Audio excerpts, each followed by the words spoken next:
أعوذ بالله السميع العليم من الشيطان الرجيم بسم الله الرحمن الرحيم السلام عليكم ورحمة الله وبركاته إن الحمد لله نحمده ونستعينه ونستغفره ونعوذ بالله من شرور أنفسنا ومن سيئات أعمالنا من يهده الله فلا مضل له ومن يضلل فلا هادي له أشهد أن لا إله إلا الله وحده لا شريك له وأشهد أن محمدا عبده ورسوله اللهم صل وسلم على نبينا محمد وعلى آله وصحبه أجمعين قال الله تعالى في كتابه العزيز يا أيها الذين آمنوا اتقوا الله حق تقاته ولا تموتن إلا وأنتم مسلمون قال رسول الله صلى الله عليه وسلم من يريد الله به خيرا يفقه في الدين أما بعد فيا أيها المسلمين والمسلمات أوصي نفسي وإياكم بتقوى الله فقد فاز المتقون اللهم اغفر لي ذنبي ya Allah ampunkanlah akan segala dosa-dosa kami wa wasi'li fi dari ya Allah kurniakanlah keluasan rahmat-Mu kepada rumah kami wa barik li fi rizqi ya Allah berkatilah akan segala rezeki yang telah dan bakal Engkau kurniakan kepada kami birahmatika ya arhamar rahimin. Yang berusaha tuan pengerusi, tuan-tuan imam, tuan-tuan bila, tuan-tuan siap, para ustaz, para ustazah, para alim ulama, tuan-tuan guru, para muslimin, muslimat, rahimakumullah. Alhamdulillah, segala pujian itu hanyalah tertakluk kepada milik Allah Subhanahu wa taala. Kerana dialah yang layak dipuji, kerana dialah yang paling terbaik dan dialah yang telah menciptakan kita dan dia jugalah yang telah mengurniakan rahmatnya kepada kita untuk kita datang salat berjemaah pada pagi ini. Mudah-mudahan Allah menilai segala amal perbuatan kita ini sebagai nilaian amalan soleh bagi kita di sisinya. Dan kita bertawassul dengan amalan soleh kita. Mudah-mudahan Allah menyelamatkan kita di dunia dan mengurniakan keselamatan juga bagi kita di akhirat nanti insya-Allah. Muslimin muslimat rahimakumullah. Insya-Allah pagi ini kita akan bincangkan sedikit berkenaan dengan tajuk besarnya kaedah ataupun prinsip di dalam kita memahami Islam serta Al-Quran. Itu tajuk besarnya, dan tajuk yang kecilnya iaitu saya ambil daripada surah Taha. Bukan saya ambil, pengarang mengambilnya daripada surah Taha. Pandai-pandai pula klaim diri sendiri punya tajuk kan. Pengarang mengambilnya daripada surah Taha, iaitu ayat yang ke-61 yang berbunyi, jadi ini tajuknya lah. Tajuknya berdasarkan daripada surah Taha ayat yang ke-61. A'udzu billahi minasyaitonir rajim. Dia ada lagi di hadapan, nanti kita akan baca kan. Tapi saya ambil yang bahagian pendek itu, pengarang dia tulis bahagian pendek itu. Wa qad khaba man iftara. Pendek je. Tapi bila diterjemahkan dalam bahasa Melayu, maksudnya dan sungguh telah rugilah orang yang mengada-ngadakan pembohongan, kedustaan. Itu tajuk dia. Jadi Allah nak bagi tahu di sini bahawa orang yang suka berbohong, orang yang suka menipu, manusia yang suka berkata tidak benar berkenaan Allah, berkenaan Islam, adalah merupakan golongan orang-orang yang rugi. Walaupun mungkin kita nampak di dunia ini mereka seperti beruntung kerana menyalahgunakan agama dan sebagainya. Baik muslimin, muslimat sidang jemaah rahimakumullah. Dan kaedah prinsip ini, yakni prinsip jangan prinsip bahawa orang yang mengada-ngadakan berita bohong dalam agama itu adalah golongan yang rugi diambil daripada kisah Nabi Musa alaihi salam bersama-sama dengan Fir'aun dan para penyihirnya, sebagaimana firman Allah Subhanahu wa taala di dalam surah Taha ayat 59 hingga 62. A'udzu billahi minasy syaithanir rajim. Qala maw'idukum yaumuz zinati wa an yuhsyaran nasu duha. Musa berkata, ini ayat yang ke-59, Musa berkata, waktu untuk pertemuan kami dengan kamu itu ialah di hari raya dan hendaklah dikumpulkan manusia pada waktu matahari sepenggalahan naik, maksudnya pada waktu duha. Kemudian fatawalla fir'aun fajama'a kaidahu thumma ata. Maka Fir'aun meninggalkan tempat itu lalu mengaturkan tipu dayanya, kemudian dia datang. Qala lahum Musa wailakum la taftaru 'ala Allahi kadiban fayushhitakum bi'azab wa qad khaba man iftara. Musa berkata kepada Fir'aun, kepada golongan Fir'aun, kepada Fir'aun dan para penyihir. Musa kata apa? Celakalah kamu. Dalam apa ni? Wailakum, wailakum. Celakalah kamu. Ini dalam bentuk marah kepada Fir'aun dan pengikut-pengikutnya. Celakalah kamu, janganlah kamu mengada-ngadakan kedustaan terhadap Allah, maka dia membinasakan kamu dengan siksa, dan sungguh telah merugilah orang-orang yang mengada-ngadakan pembohongan. Fatanaza'u amrahu bainahum wa asarrun najwa. Maka mereka berbantah-bantahan tentang urusan mereka di antara mereka, dan mereka merahsiakan percakapan mereka, yakni Fir'aun dan para pengikutnya. Baik. Saya tidak mentafsirkan ayat ini ya. Kita ikut apa sebagaimana yang ada pada buku di hadapan saya ni.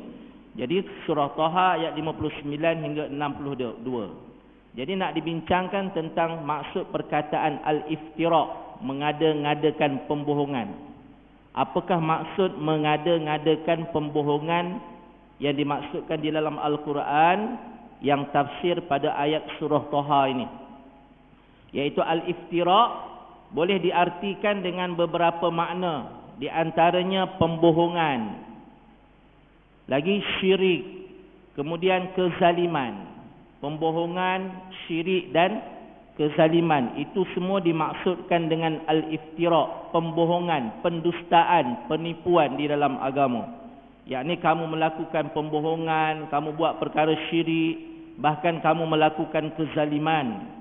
Dan Al-Quran telah menggunakan perkataan tersebut untuk ketiga-tiga makna ini, yang mana semuanya berkisar kepada kerosakan. Kerosakanlah kan? Berbohong tentang agama, merosakkan tak? Merosakkan. Kalau masyarakat yang jahil mendengar penceramah berbohong tentang agama, rosak tak masyarakat? Rosak. Itu yang sampai sekarang. Sampai sekarang tu masih lagi menghantar WhatsApp message roh balik ke bumi. Ada di antara roh yang balik ke bumi, jumpa dengan Allah, minta nak balik ke bumi. Malam 27 likur roh mak bapak balik ke rumah. Kita kena hias rumah cantik-cantik, kena pasangkan pelita. Dulu punya kepercayaan tu begitu, betul? Siapa yang meredakan kepercayaan ini? Para ustaz-ustazah juga. Mereka sampaikan di masjid, mereka sampaikan dalam kuliah-kuliah mereka. Mereka kata nanti roh balik ke bumi. Jadi kita kena bila roh balik tu, biar roh tu balik tengok kita sedang baca Al-Quran, jangan buat mengarut, nampak? Sedangkan tidak ada roh yang boleh balik ke bumi. Hatta roh para nabi dan rasul pun tidak boleh balik ke bumi. Tapi mesej itu berlegar dalam masyarakat kita setiap tahun. Datang bulan Ramadan, mesej tu datang balik. Bermaksud masyarakat kita suka share tetapi tak suka belajar, betul tak? Dia kalau pasal copy and paste ni, serah pada dia. Oh, dia nampak, dia baru baca tajuk je, roh balik ke bumi. Dia tak baca lagi artikel tu sampai ke bawah. Pasal memang dia malas membaca. Golongan yang suka dengan cerita palsu ni, sebab dia malas membaca, betul tak? Tu je. Dia malas membaca dan dia malas belajar. Tetapi dia nampak tajuk cantik. Masyarakat kita kan macam itu. Bila baca berita, kan? Baca di surat khabar, ustaz dituduh liwat. Oi, tak guna punya ustaz dituduh liwat. Bila kita cek balik, bukan ustaz pun. Tetapi oleh kerana dia pakai kopiah, orang panggil dia ustaz. Dia tak pernah belajar agama pun. Bahkan dia dulu adalah penagih. Tiba-tiba diangkat menjadi mudir di sebuah madrasah. Jaga pula budak tahfiz. Rupanya bukan ustaz. Tapi pasal dia malas membaca, dia malas mengkaji, betul tak? Dia tengok tajuk, itulah cerita dia. Muslimin, muslimat rahimakumullah. Roh balik ke bumi. Dia pun, cantik tajuk ni, copy, paste. Kita mesej dia tanya, awak dah baca belum artikel ni? Oh, tak baca pun ustaz. Tengok tajuk tu macam cantik, saya post lah. Bacalah dulu. Baca. Jangan copy and paste. Sebab selagi mana orang copy and paste daripada apa yang awak copy and paste, awak dapat dosa tak? Dapat. Bertali arus dosa tu mengalir kerana dia melakukan perbuatan pendustaan di dalam agama. Roh tak boleh balik. Yang balik tu saka, Pontianak Harum Sundal Malam. Yang balik tu semua saka-saka je. Roh tak boleh balik. Tu setan yang balik. Na'udzubillah min zalik. Muslimin, muslimat rahimakumullah. Itu sebagai contoh kasar. Baik. Ibnu Qayyim Al-Jauziyah rahimahullah berkata, seraya menegaskan keumuman kaedah ini, iaitu sungguh Allah Subhanahu wa taala telah menjamin bahawasanya dia pasti akan membuat orang-orang yang suka mengada-ngadakan kedustaan itu gagal dan kecewa, dan tidak akan menunjukkan mereka ke arah jalan yang lurus, dan bahawasanya dia, yakni Allah, akan membinasakan mereka dengan azabnya, yakni menghancurkan mereka, sama ada diberikan kehancuran di dunia ataupun disimpan kehancuran itu di akhirat nanti. Seperti Bani Israel dan sebagainya, yang menghalalkan yang halal, yang menghalalkan yang haram, dan mengharamkan yang halal. Kan? Baca dalam Al-Quran kisah Bani Israel. Lembu ini haram untuk kaum wanita kami. Lembu ini halal untuk kaum lelaki kami. Nampak? Dia mengharamkan makanan yang Allah halalkan kepada seluruh kaum muslimin ataupun muslimat. Jelas? Muslimin, muslimat rahimakumullah. Tengok sekarang ni ada pula Suhakam. Nama Suhakam, Suruhanjaya Hak Asasi Manusia. Kisah jaga kena pukul di Tokyo Cina ni, ada Suhakam datang bagi pertolongan? Tak ada. Mana pergi Suhakam? Tapi kalau anjing kena baling dengan botol, Suhakam datang. Dia lebih sayang anjing daripada orang Islam, betul tak?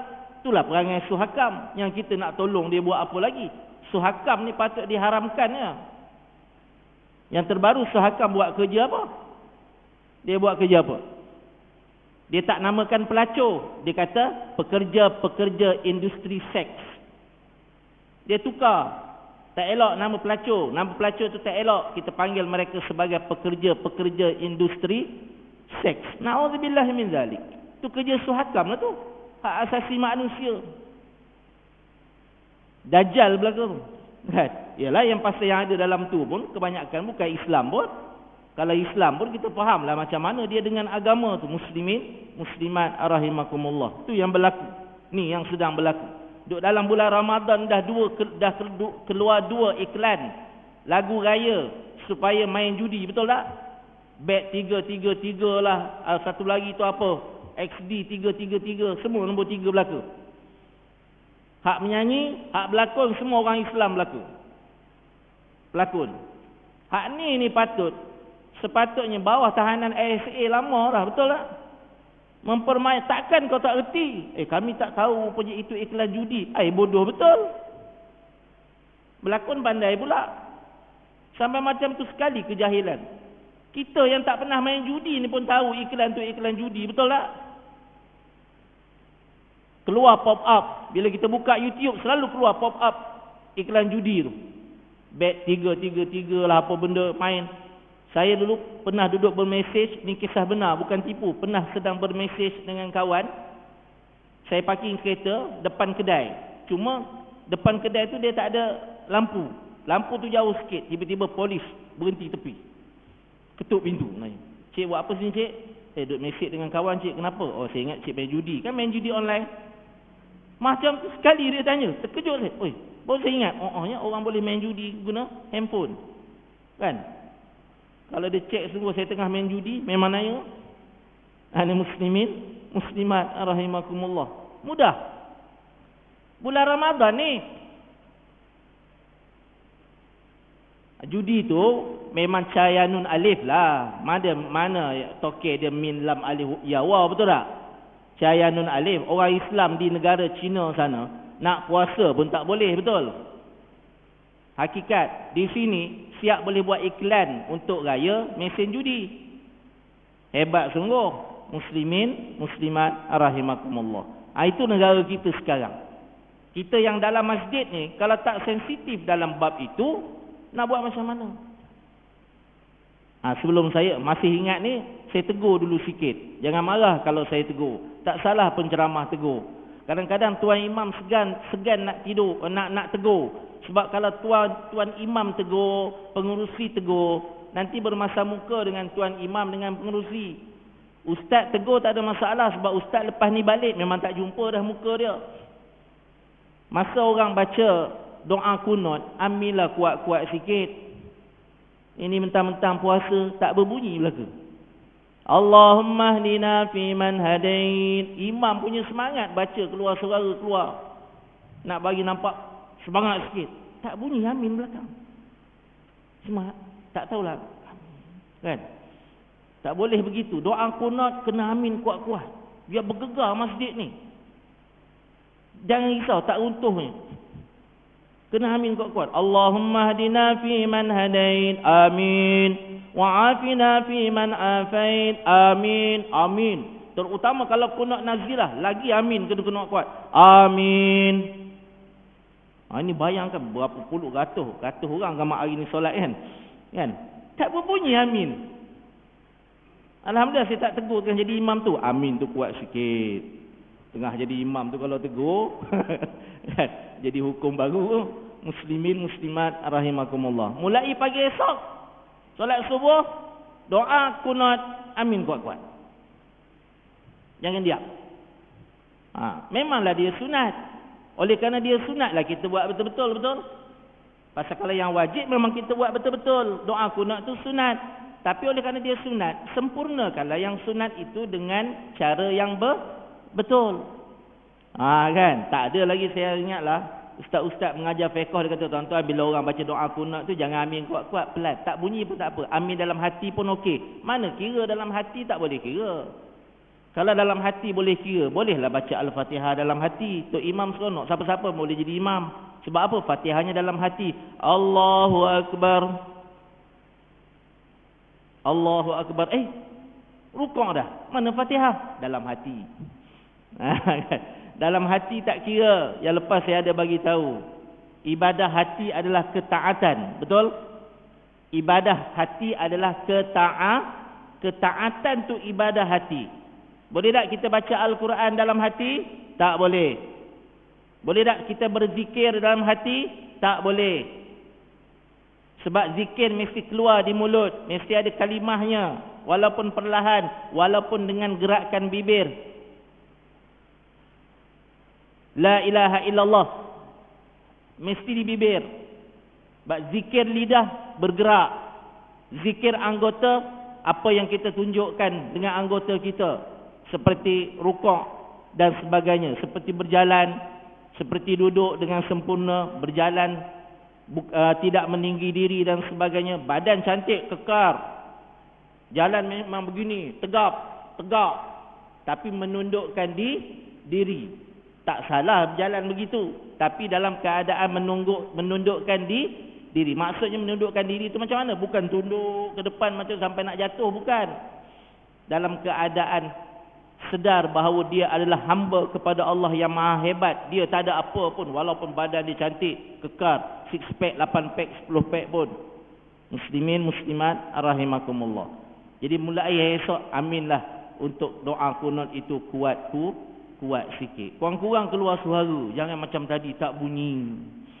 Kan? Saya tak dengar, tak tahulah kok pagi tadi saya jadi imam solat subuh, telinga saya jadi pekak. Kan? Tak dengar apa-apa yang muslimin muslimat aminkan. Kuatkan sikit. Perempuan tak apa, perlahan. Jangan pula esok perempuan pula amin, hak lelaki pula diam. Perempuan tak apa, lelaki. Sebab memang nilaian solat berjemaah di masjid keutamaan kepada kaum lelaki. Aminkan kuat-kuat, jangan malu-malu. Minta maaf kalau saya tegur ni, jangan marah. Benda betul. Kalau orang tegur benda betul, jangan marah. Jangan marah, tu saja. Kalau dia tegur benda tak betul, marah. Muslimin, muslimat, rahimakumullah. Pasal ramai juga yang bertegur benda tak betul. Kejap lagi kita sebut. Baik. Maka di antara bentuk-bentuk aplikasi kaedah ini, kaedah jangan menjadi pendusta dalam agama, ialah yang pertama sekali pembohongan dan pendustaan atas nama Allah dengan berbicara atas nama Allah tanpa dasar ilmu. Nampak? Bila muslimin muslimat nak copy and paste sesuatu message dalam WhatsApp, dalam Telegram, dalam Messenger, dalam Facebook, pastikan ada ilmu dulu baru boleh blast message pada orang. Betul? Kena ada ilmu di depan. Takut nanti apa yang kita sebarkan tu tak betul. Kena ada ilmu di depan. Sebagaimana firman Allah di dalam Al-Quran surah Al-An'am ayat 93. A'udzu billahi minasy syaithanir rajim. Wa man azlamu mimman iftara 'ala Allahi kadziban aw qala uhiya ilayhi wa lam yuha ilayhi syai'un wa man qala sa'unzilu mithla ma anzalallah. Jelas. Ni yang banyak berlaku ni. Allah kata apa kepada kita? Allah kata, dan siapakah yang lebih zalim? Allah tanya. Ada ke orang yang lebih zalim? Allah kata, dan siapakah yang lebih zalim daripada orang yang membuat pendustaan atas nama Allah? Ni, Allah tanya kepada kita ni. Adakah yang lebih zalim berbanding orang yang membuat pendustaan atas nama Allah? Ataupun yang berkata, dia kata apa? Telah diwahyukan kepadaku. Na'udzubillahi min dzalik. Aku telah mendapat wahyu malam tadi. Sebab itu saya suka sebut tentang tarikat-tarikat yang sesat. Yang tak sesat tak masuk dalam perbincangan kita.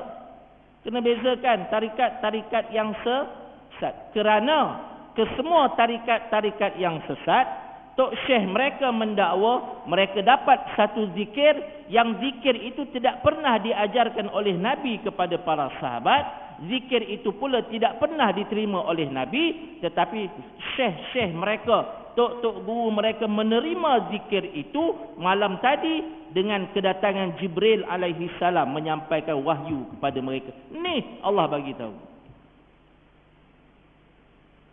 Dia mendakwa dia telah diwahyukan oleh sesuatu. Keluarlah namanya istighfar kabir dalam tarikat Ahmadiyah. Istighfar kabir.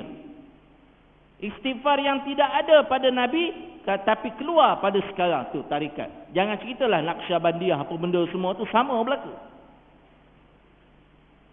Tok Syekh mereka mendakwa ni, mereka mendapat wahyu. Ni Allah kata, telah diwahyukan kepadaku. Padahal tidak ada diwahyukan sesuatu pun kepadanya. Allah yang cakap ni. Kalam Allah yang maha mulia ni berkata demikian. Dan orang yang berkata, saya akan menurunkan seperti apa yang diturunkan Allah. Tapi orang percaya tak? Percaya. Tengok ayah pen orang percaya tak? Saya ni adalah Rasul. Kata Ayah Pen, saya ni adalah pencipta kepada seluruh agama ni. Islam, Buddha, Hindu. Sayalah yang menciptakannya. Sebagaimana Allah turun, kamu yakin Allah turunkan? Saya yang turunkan benda ni semua ni. Orang percaya tak? Orang percaya. Hak mendakwa tu memang gila lah. Hak pengikut tu lagi gila. Muslimin, muslimat, rahimakumullah. Na'udzubillahi min zalik. Sebab itu penting kita mentadabbur isi kandungan Al-Quran, terutama di bulan Ramadan. Tetapi saya, ini pandangan saya, tak ada pandangan siapa-siapa.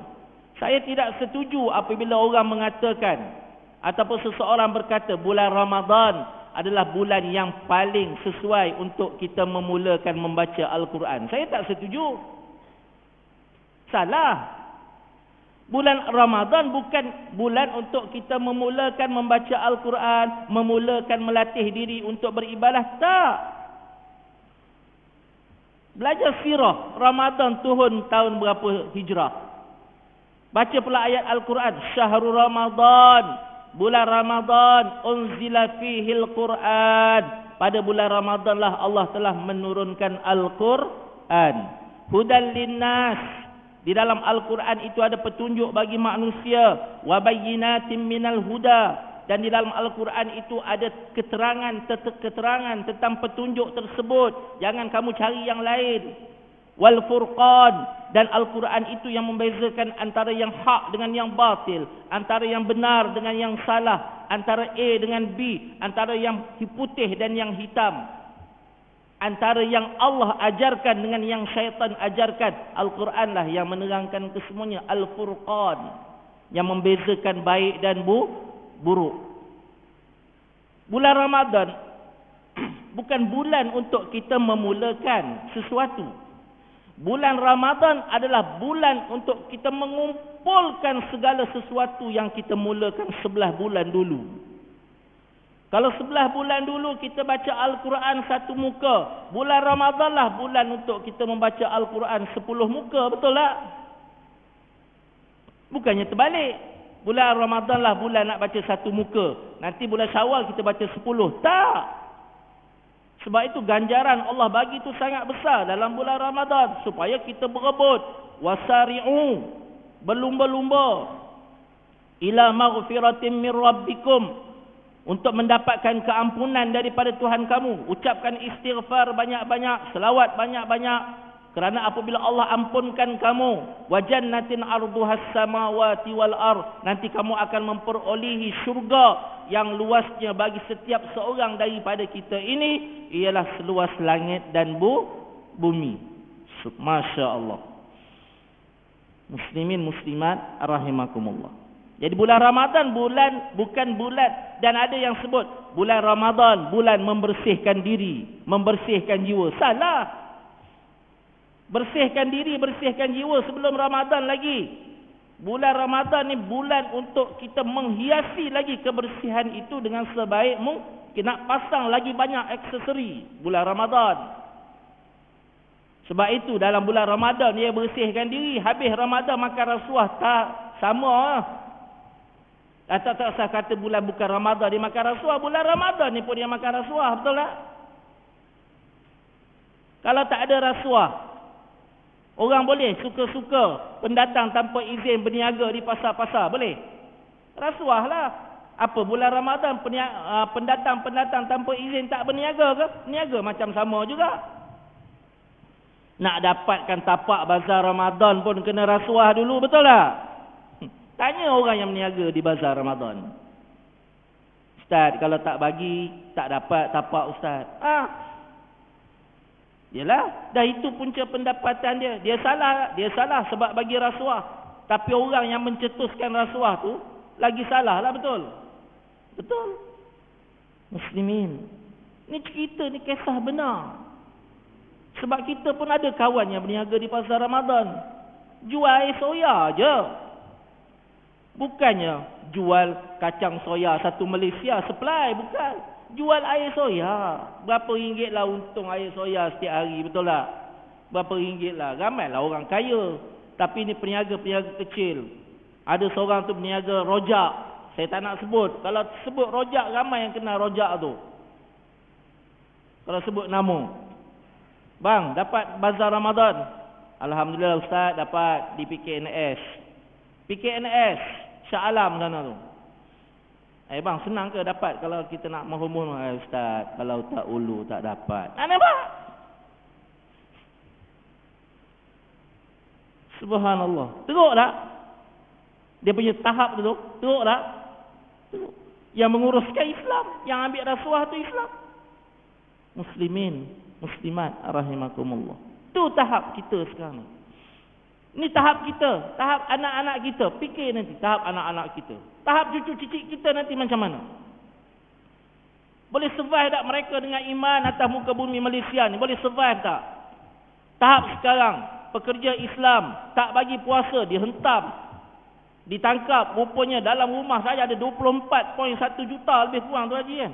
Dalam rumah dia, Cahaya Nun Alif, kafir. Orang Islam kita yang tak makan pun ramai lagi, betul tak? Na'udzubillahi min zalik. Ini semua kita nak kena fikir. Bukan nak sesatkan diri, nak tension. Bukan. Tapi nak kena fikir. Islam sahaja yang boleh membawa keselamatan.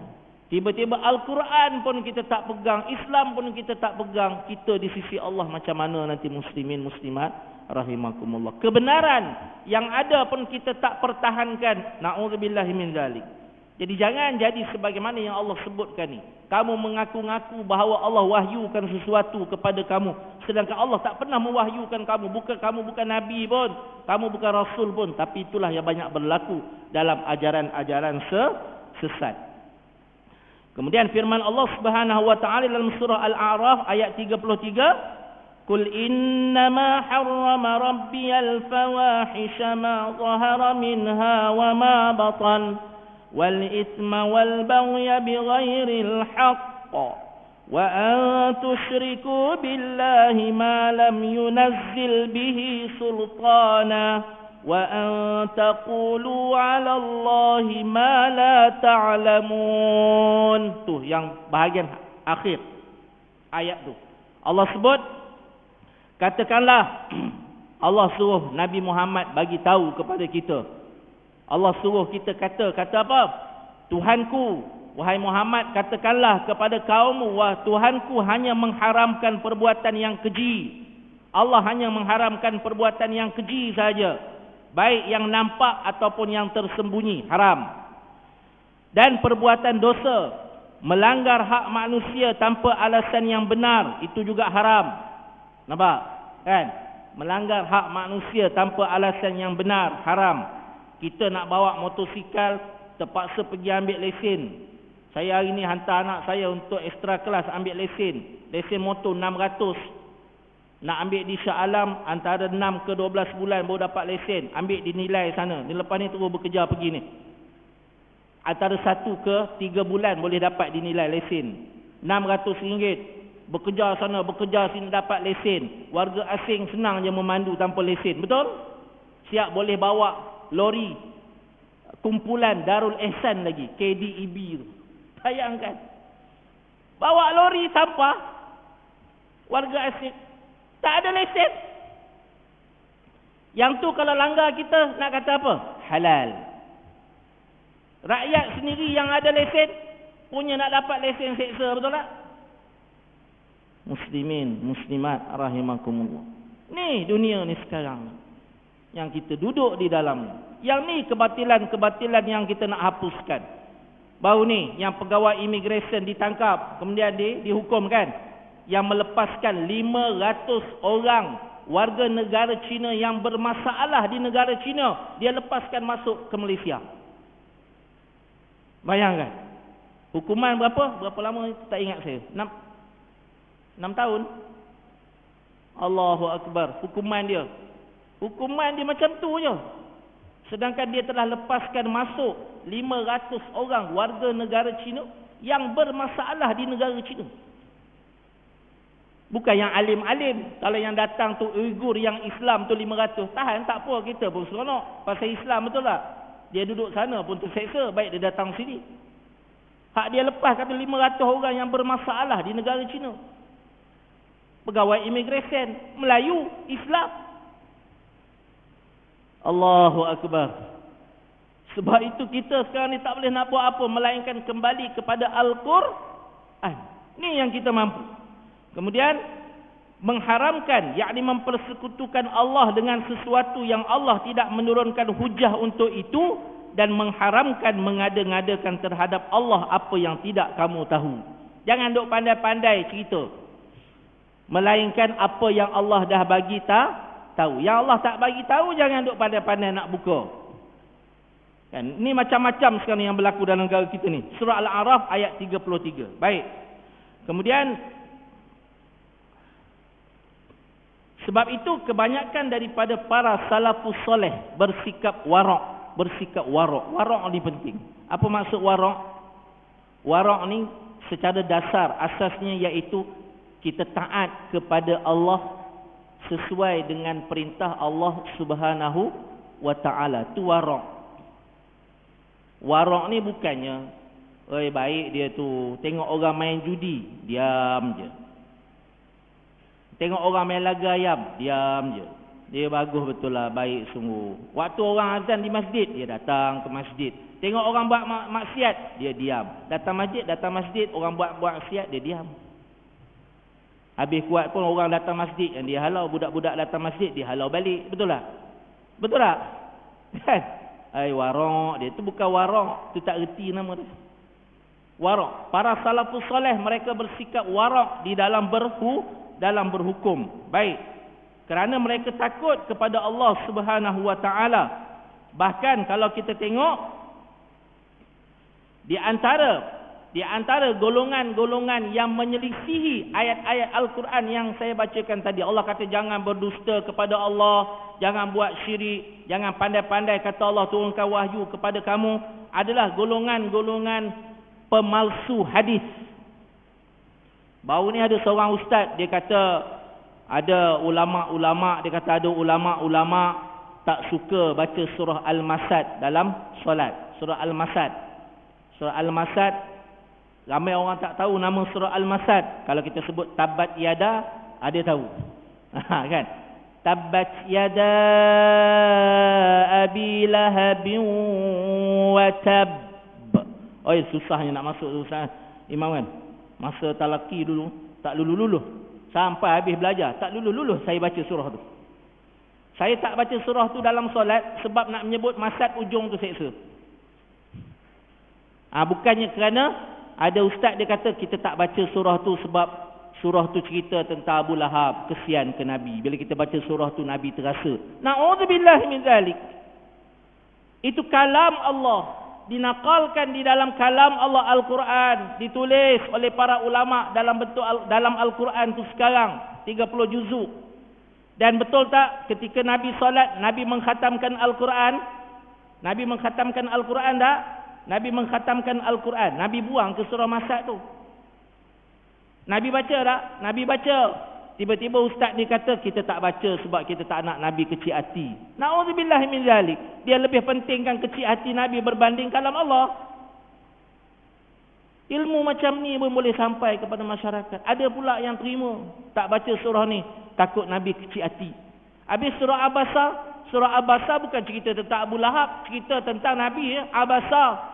Wajah dia masam. Wajah siapa masam mencuka tu? Nabi Muhammad. Kenapa masa mencuka? Watawalla. Dalam masa mencuka berpaling pula.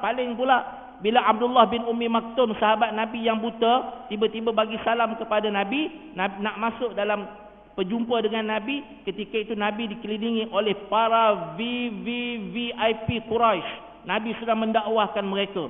Tiba-tiba Abdullah bin Ummi Maktum yang buta masuk nak jumpa dengan Nabi. Nabi nampak Abdullah bin Ummi Maktum tu, Nabi pun masam muka. Nabi rasa macam terganggu sebab aku sedang bagi dakwah pada VIP Quraisy ni untuk masuk Islam.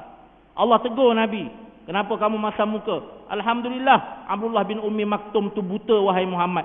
Kalau dia nampak kau buat macam tu, dia lari daripada agama, kau yang kena. Nampak?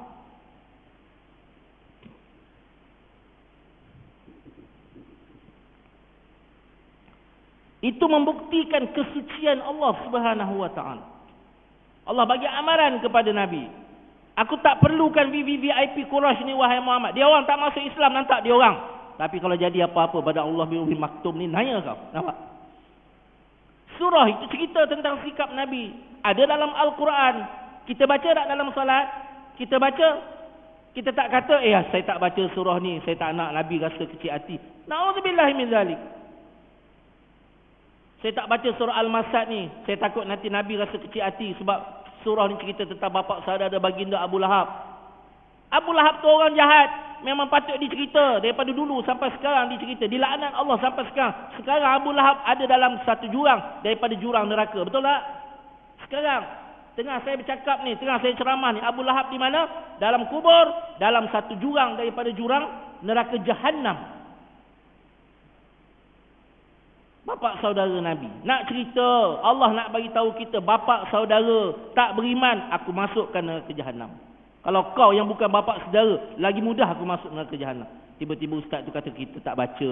Ada ulama tak suka baca. Ulama tu tak suka baca, dia berpaling dengan Al-Quran tu lantak dia. Kenapa nak ambil pandangan yang ulama yang begitu?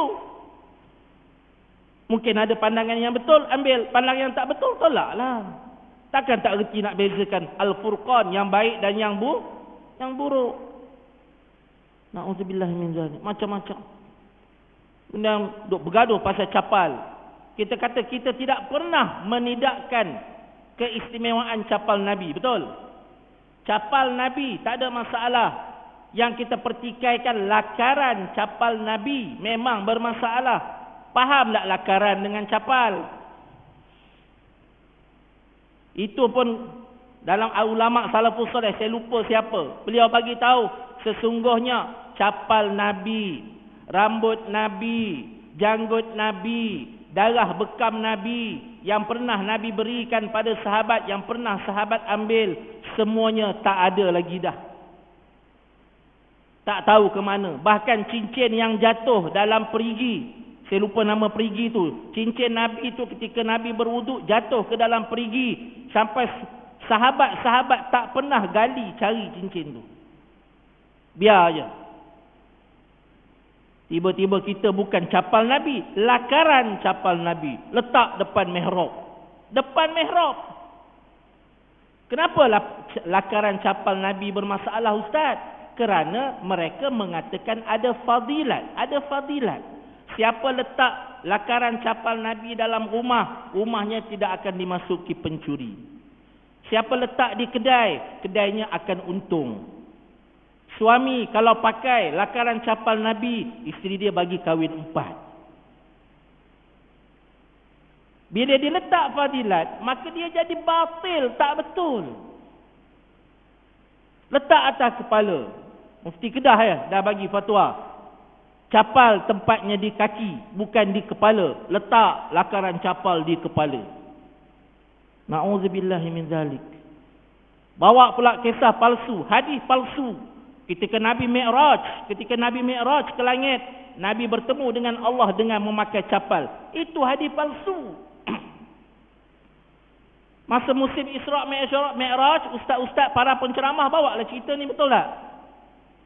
Oh, patutlah capal Nabi itu mulia. Sebab Nabi masuk jumpa dengan Allah di Sidratul Sidratul Muntaha dengan memakai selipar tu, capal tu. Hadis tu palsu. Ya Allah, ya Rabbal Alamin. Sebab itu Allah marah sangat bila manusia berdusta atas nama Allah. Dalam perbincangan kita pada pagi ini. Jadi muslimin muslimat rahimakumullah, hati-hatilah dengan benda-benda palsu yang berada di sekitar kita. Kisah-kisah para sahabat ada puluhan, ratusan kisah para sahabat yang palsu. Kisah Al-Qamah sahabat Nabi yang kurang ajar, yang derhaka pada ibu, palsu. Siap ada lagu, betul tak? Betul. Orang nasyid kira apa? Orang nasyid, ada satu kumpulan nasyid tu setiap letak lagi, ya Rasulullah ampunkanlah kami. Lagu nasyid tu, ya Rasulullah selamatkan kami. Bayangkan, lagu nasyid. Dia minta Nabi ampunkan dia. Syirik tak? Syirik. Dia berbeza bila kita berdoa, ya Allah, dengan keberkatan Rasulmu Muhammad, ampunkanlah aku ya Allah. Boleh tak? Boleh tak? Khilaf. Ada ulama kata boleh, ada ulama kata tak boleh. Tapi boleh tak? Boleh. Dengan kita berdoa, ya Rasulullah, selamatkanlah aku. Syirik tak? Syirik. Ni yang berlaku. Hadis itu nasyid dia peduli apa? Hentam kromo, yang penting album terjual. Kita pula beli sebab sedap bunyinya, betul? Muslimin muslimat rahimakumullah. Kisah Al-Qamah derhaka pada ibu, palsu. Kisah Sa'labah bin Abi Hatib tak nak bayar zakat, palsu. Semua palsu. Kisah Umar bunuh anak perempuan, palsu. Sampai sekarang penceramah duk bawa masuk dalam masjid lagi kisah tu. Pasal apa? Malah membaca. Ceramah ni bukan senang. Ceramah ni kita nak cerita benda yang betul, benda yang tepat, benda yang ilmiah, yang datang daripada Al-Quran dan Sunnah. Ceramah ni bukan nak cerita, tuan-tuan, saya ada berkawan dengan seorang penggali kubur. Walaupun mungkin kisah itu benar berlaku, tapi boleh tak ia dijadi sumber hukum? Boleh tak jadi sumber hukum? Tak boleh. Satu hari penggali kubur, memang kisah tu ustaz tu berkawan dengan penggali kubur sungguh. Satu hari dia gali kubur untuk tanam satu jenazah, tak boleh masuk, tak boleh masuk. Berpuluh-puluh kali betulkan tanah kubur tu nak luas, tak boleh masuk, sempit balik. Dia pun tanya pada isteri orang yang mati tu, suami kau dulu kenapa macam ni? Oh, suami saya dia suka minum air tuak. Oh, rupanya minum air tuak ni tak elok, tuan-tuan. Macam suami saya suka minum air ketum. Nampak? Perlu tak cerita-cerita macam tu masuk dalam masjid? Tak perlu. Tak perlu. Ya ke sebab dia minum air ketum yang menyebabkan jenazah dia tak diterima di bumi? Tak boleh nak dikebumikan walaupun dah berpuluh kali digali balik. Tak boleh jadi sumber hukum. Cukuplah Al-Quran, kisah-kisah Al-Quran, kisah-kisah dalam hadis, sirah-sirah yang sahih untuk kita sampaikan di dalam rumah Allah Subhanahu wa taala ini. Mudah-mudahan mendapat keberkatan dan keridaan daripada Allah Subhanahu wa taala. Saya ingatkan daripada diri saya dan muslimin muslimat sekalian, selepas daripada ini, jangan sesekali berbohong atas nama agama. Itu saja. Jangan berbohong atas nama agama. Itu saja. Kemudian, jangan sesekali berkata apabila agama itu tidak kita pastikan kesahihan yang kita nak kata. Cukuplah setakat ini pada pagi ini, insya-Allah. Mudah-mudahan mendapat keberkatan daripada Allah Subhanahu wa taala. Salah dan silap saya mohon keampunan. Mudah-mudahan tidak ada segala kesalahan dan kesilapan fakta yang saya sampaikan sebentar tadi. Bismillahirrahmanirrahim. Fa fahamnaha Sulaiman wa kullan atayna hukman wa ilma wa sakharna ma'a Daud al-jibal yusabbihna wat-tayr wa kunna fa'ilin walhamdulillahi rabbil alamin. Kafaratul majlis. Subhanakallahumma wa bihamdika asyhadu an la ilaha illa anta astaghfiruka wa atubu ilaik. Wassalamu alaikum warahmatullahi wabarakatuh.